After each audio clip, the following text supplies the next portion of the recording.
where neons glare. Big B sipping suds, pulling up a chair, studying those brews like a scholar profound, with a grin that says this one's world renowned now. He'll swirl that stout, let the foam cascade. It's got depth, he nods, a perfect parade.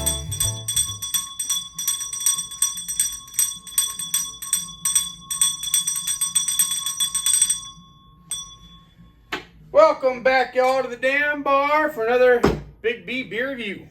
All right, it is hot out there today. Well, it's been hot all frickin' the last 4 months, but the last month or so, month and a half, we've been under many and constant week-long heat advisories. Down here in Florida, more so than that's Florida. That's Florida. And Tampa apparently hit 100 degrees for the first time ever. But yet it felt like 150 degrees when I used to do trees out there. And it's all because of the humidity is what kept the thermometer dial low. But really it was hot. That humidity made it worse than it really was. So I'm glad I don't work out there no more. Anyways, today we got a big boy here. We got here Symphonic Chronic Double Dank India Pale Ale, coming in at a whopping 9% alcohol by volume. From the Deshutes Brewing Company. And where are they at now? Come on, yeah. Bend, Oregon. Nice. Established in 1988. Step to the beat of this crisp and dank symphony with notes of grapefruit, pine, resin, and mango. It's even got a little dial thing or rating thing of how piney, dank, juicy, tropical, and crisp it is. You'll see that when we take a look at it. All right, let's see. 9%. I like the can art on this. It's pretty cool. Very cool. So on here, on their website, Tropical Dank Pine malt bill, it uses premium 2-row malt. That's all they use. And the hop bill is a lot bigger. They use Nugget, Chinook, Zeus, Mosaic, Idaho, and Simcoe hops are in this brew. Wow. 6 different hops. That's a big hop bill. Woo! Melodious mashup mixing bright tropical fruit aromas and notes of resinous pine. Like a well-conducted symphony, this is a perfectly harmonious double India Pale Ale featuring the dankness of a West Coast IPA along with the juicy characteristic of a hazy. Fascinating. Fascinating. Let's get into it. Is there a date? Okay, so it was packaged at the beginning of this year, and we are in August. I've had way older IPAs, but that does add 8 months of age to it. IPAs you really want to drink as fresh as possible.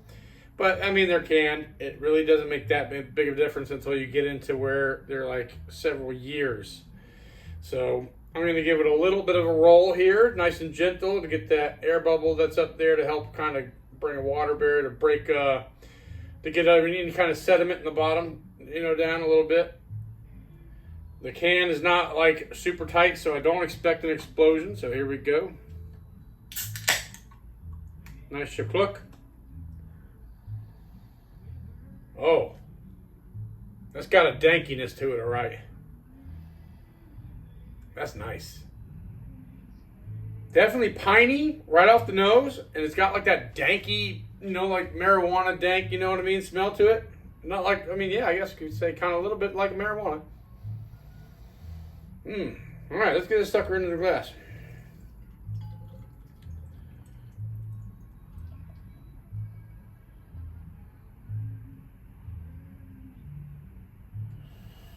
Wowzers, it's a beauty.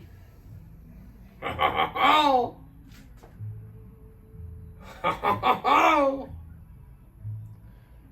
yeah. It is kind of hazy, and I love this. I mean, the way it's not super hazy, and I love that view that y'all see in a minute. Oh my goodness. It's not super hazy, nice golden color. A nice thick, dense foam so far to start. It might separate and become more spongy later. A dry foam. Danky. I'm getting a sweet smell and pininess. Let me get a nip of the head.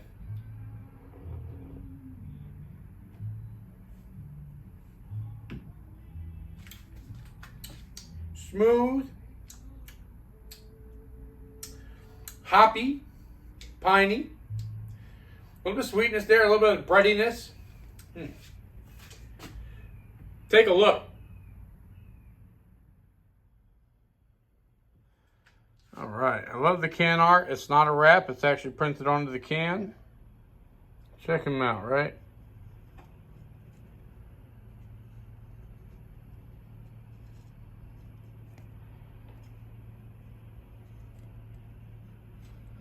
There's the, here's Dank.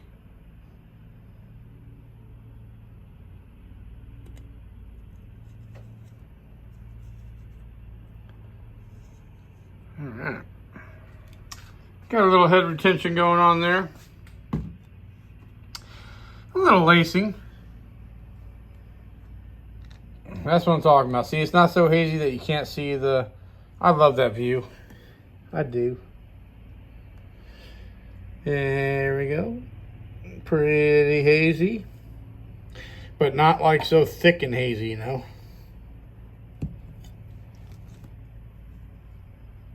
Color-wise, I think I'm going to call that an easy 7. You know, right about in that area. All right, y'all know what time it is. Crack them on board up. Let's get to drinking. All right. Got a little bit more in here. Let's give it a swirly swirl. You know, freshen this baby up. I like to save the last bit just for this. Oh yeah, look at that. Make sure there ain't no chunks or anything in there.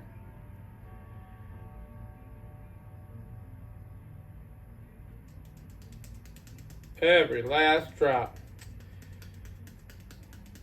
Better than Folgers. Definitely good for the last drop. Alright. Salud.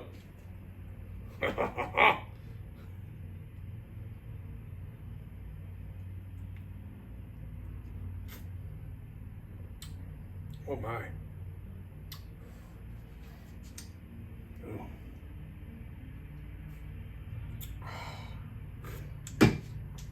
That's why I like to save that last pour to get a little bit of the head in there with it too. Wow. This baby is dank. Dank as fuck. It is dank, all right. Woo. Full-bodied all the way. Smooth. Really smooth. But it's got a nice bitterness to it. A nice piney bitterness. Kind of a... I want to say there's a little bit of citrus, but it's definitely more piney than anything. And they even had on there, if you saw, it didn't have much crispness, and that's right, it's not. This sucker's smooth.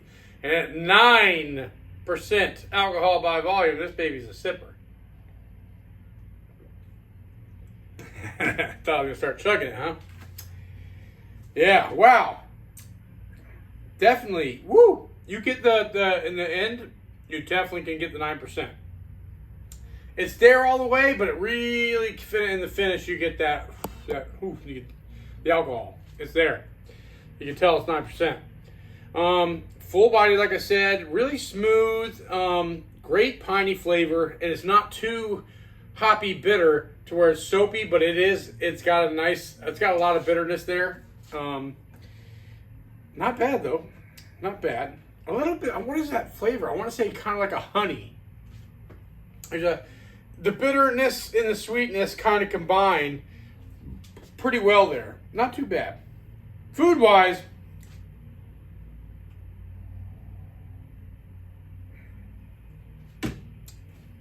I gotta say, this might throw you off, but I'm craving lasagna. Yes, you heard me right, lasagna. I really think that this would pair well with a good lasagna, even like a baked ziti or anything with a good red sauce, a good Italian dish. Not pizza. Well, pizza goes with everything. This would definitely go great with pizza too. But I don't know. I feel like it would be really good with a good meaty lasagna. I really do. Anyways, on to the interwebs. Symphonic Chronic on Beer Advocate comes in at 87 out of 100 with an average of 3.9, and that's with 49 reviews on Beer Advocate. Okay. On Untapped, with over 4.4 thousand reviews, it gets a 3.86. So they're about the same there, because I mean, Beer Advocate's average rating or whatever was 3.9, because they have that on there, as you saw, and so they're not far off from each other. And that's a high score, in my opinion. You know, it's almost a 4. You know, it ain't far off from being a 4, which is good. You all know my thing about Untapped and stuff. Almost all the beers, and if you've been watching this channel long enough, you know almost every single freaking beer is in the 3s. It's 3 point something. The majority of them, the mass majority of beers that we review, and if you check it out on Untapped, are in the 3s. So a 3.5 is the middle. Anything above that is getting good, and anything below that is getting bad. In my opinion, that's what it is. Because, I mean, check it out. Just go on Untapped and search any beer. Just start searching beers, and you'll find out that most of them, except for those macro beers, I know you're going to go searching those right away, the Budweisers and all that, they always fall short because everybody hates the big evil beer empire and all the other big macro beers. But if you start searching beers like this and craft beers and brews and stuff, you'll see. You'll see what I'm talking about. Or if you've been watching my channel, you already know. And I need to shut the fuck up and quit battling. With that being said, when I buy this beer again, I'll put the pricing up here next to me as far as what I found online. And what Texas Tea paid for this was $4.27 after taxes.